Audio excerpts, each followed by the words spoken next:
Assalamualaikum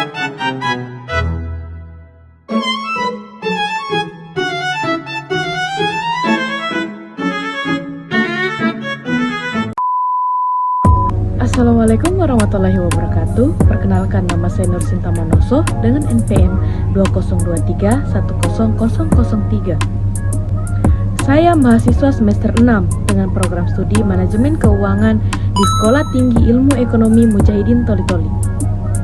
Nah, di sini saya akan menjelaskan mengenai analisis SWOT. Pertama-tama, mari kita ketahui apa itu SWOT. SWOT adalah metode perencanaan strategis yang digunakan untuk mengevaluasi kekuatan, kelemahan, peluang, dan ancaman dalam suatu proyek atau spekulasi bisnis. Analisis ini sangat berguna untuk memahami posisi suatu organisasi atau individu sebelum mengambil keputusan besar. Nah, seperti yang saya sebutkan tadi, SWOT memiliki 4 komponen utama. Yang pertama ada kekuatan, kedua ada kelemahan, ketiga ada peluang, dan yang terakhir ada ancaman. Dan di sini saya akan menjelaskan pengertian dari komponen tersebut. Masuk pada komponen yang pertama, yaitu strength atau kekuatan. Kekuatan mencakup semua keunggulan internal yang dimiliki oleh suatu organisasi atau individu yang memberikan nilai tambah dan daya saing. Hal ini bisa berupa aset berwujud seperti modal yang besar dan teknologi mutakhir, maupun aset tidak berwujud seperti reputasi merek yang kuat, loyalitas pelanggan, atau keterampilan spesifik yang tidak dimiliki pesaing. Dengan memahami kekuatan ini, kita dapat menentukan apa yang sudah berjalan dengan baik dan bagaimana cara mempertahankannya untuk mencapai tujuan yang besar. Nah, yang kedua ada weakness, yaitu kelemahan. Kelemahan adalah keterbatasan atau kekurangan internal yang dapat menghambat pencapaian dan efektivitas kerja. Komponen ini memaksa kita untuk jujur terhadap aspek-aspek yang masih tertinggal, misalnya manajemen yang kurang terorganisir, kurangnya sumber daya manusia yang kompeten, atau proses operasional yang belum efisien.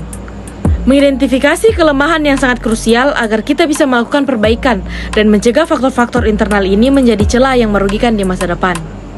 Yang ketiga ada opportunities atau peluang, yang dimana peluang merupakan faktor-faktor eksternal di lingkungan sekitar yang berpotensi untuk dimanfaatkan demi perkembangan dan kemajuan. Peluang ini seringkali muncul dari perubahan tren pasar, kebijakan pemerintah yang mendukung, atau adanya kebutuhan konsumen yang belum terpenuhi oleh pihak lain. Karena bersifat eksternal, peluang tidak bisa dikendalikan secara langsung.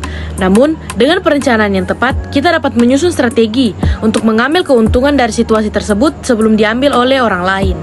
Nah, yang terakhir ada threats atau ancaman. Ancaman adalah segala kondisi eksternal yang dapat mengganggu stabilitas atau membahayakan keberlangsungan suatu proyek atau usaha. Faktor ini bisa datang dalam bentuk persaingan yang semakin ketat, perubahan peraturan yang merugikan, hingga kondisi ekonomi makro yang tidak menentu. Meskipun ancaman berada di luar kendali kita, melakukan analisis terhadap kemungkinan risiko ini memungkinkan kita untuk menyiapkan rencana cadangan atau langkah mitigasi guna meminimalkan dampak negatif yang mungkin terjadi. Nah, yang selanjutnya akan kita bahas adalah pengertian dari analisis SWOT. Analisis SWOT adalah suatu kerangka kerja manajemen strategis yang digunakan untuk mengidentifikasi dan menganalisis faktor-faktor kunci yang mempengaruhi keberhasilan suatu entitas, baik itu perusahaan, organisasi, maupun individu.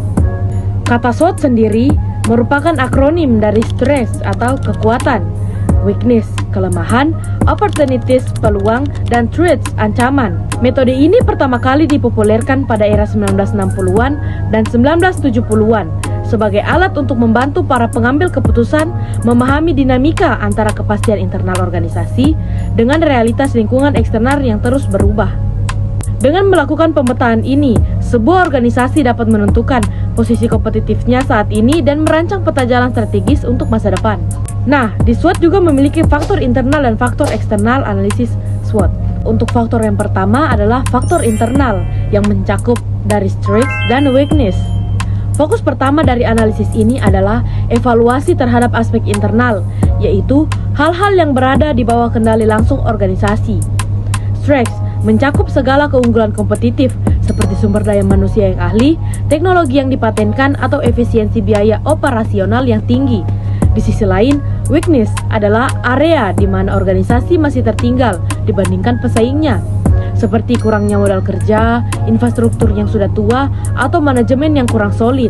Identifikasi yang jujur terhadap kedua aspek ini sangat krusial, karena kekuatan harus memaksimalkan untuk menutupi kelemahan yang ada sebelum melangkah ke strategi yang lebih agresif. Nah, untuk faktor kedua, ada faktor eksternal yang mencakup opportunities dan threats. Fokus kedua adalah pemindaian lingkungan eksternal yang tidak dapat dikendalikan oleh organisasi, tetapi sangat mempengaruhi kelangsungan hidupnya.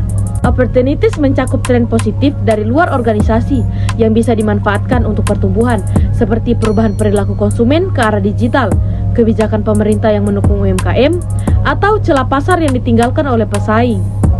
Sementara itu, threats adalah risiko-risiko dari luar yang dapat menghambat pencapaian tujuan, seperti inflasi yang tinggi, perubahan regulasi yang mendadak, atau munculnya teknologi destruktif yang bisa membuat model bisnis saat ini menjadi relevan.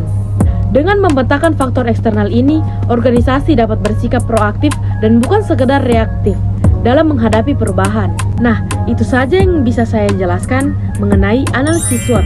Saya mengucapkan terima kasih. Assalamualaikum warahmatullahi wabarakatuh.